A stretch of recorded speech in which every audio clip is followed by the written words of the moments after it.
you need to unlearn what you know about chiropractic. Hindi siya yung typical na nakikita natin sa videos na cracking of the bones lang. You guys are doing the root cause analysis muna. My name is Edward Jerome Uy, and I am a team leader in a very known PPO company and also an athlete. Basically, my life like before, medyo it was painful, I would say, kasi I have this thing in my neck or nape for almost 7 to 10 years when I started working abroad. And then I thought it was only because of the poor posture, playing basketball. And then I came to know na the pain continues every week, every month, and then it became yearly na hindi talaga siya natatanggal. And then I tried medications, pain relievers, and different massage. They also call this hilot. I also tried it. It only resolved the pain temporarily. Right now, when I stopped working abroad, I started working here in Manila. I have this benefit in my medical insurance for physical therapy. So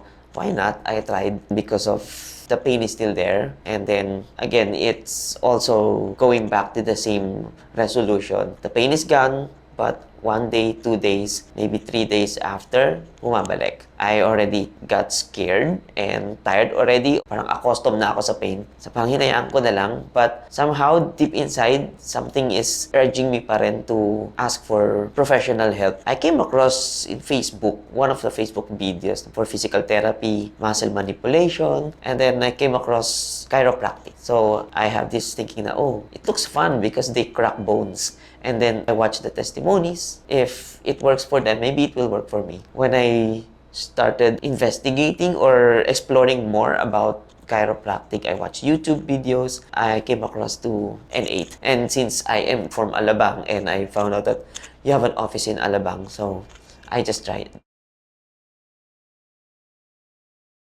In the advertisement that I watch in N8, normally it's for alignment of the spine. I tried to watch it. Tinignan ko rin yung facility, yung itsura ng office nyo. And then somehow also, yeah, I get really interested. And then yun nga, I thought it was yung mga normal ko napapanood. It was cracking of the bones, in something like that. But when I first visited here, it's totally different.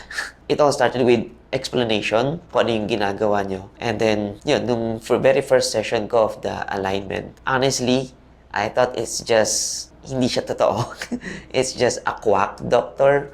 Because parang hindi yun yung ina-expect kong mangyayari. Now, you can see naman, I can smile, I can make jokes. Kasi before, hindi naman ako ganito. Although, I'm still a jolly person, but mabilis uminit ulo ko. Kasi nga, may pain. So, parang nakaka-affect yun sa personality and the way I interact with others. But right now, after having those sessions, of course, I think I miss to provide as well what you guys are doing here. It's not about the cracking. Sabi ko nga, na-try ko before yung physical therapy, but it's only temporary. But in here, I would say na, or the way you resolve it is you go for the root cause. And then, after I have those sessions, yung parang dinampian ka lang dito. Sabi ko nga, akala ko isa lang siyang kalokohan. I started thinking twice kung babalik pa ba ako. Kasi parang, ano yun? Ang in-expect ko hindi yun eh. But after all those sessions, when I came back again to try, it felt like, wow, this really works. Kaya ngayon, nandito pa rin ako, bumabalik ako kasi it's a process naman. And doing the process, or we have this saying na trust the process. So when you go to that process, you will see, hindi siya instant, but you can see progress. And that's the most important thing na na-experience ko dito. I would say na I'm 150% better than before. The benefit is that you will monitor the progress that you have from the very beginning when I started here. Sabi ko nga, may resulta naman. Nakikita ko yung progress ko from the very beginning. Nung start talaga ako, the pain is really subsiding. Sabi ko, hindi siya instant, but much better sa akin na slowly but surely, nakikita ko yung effects.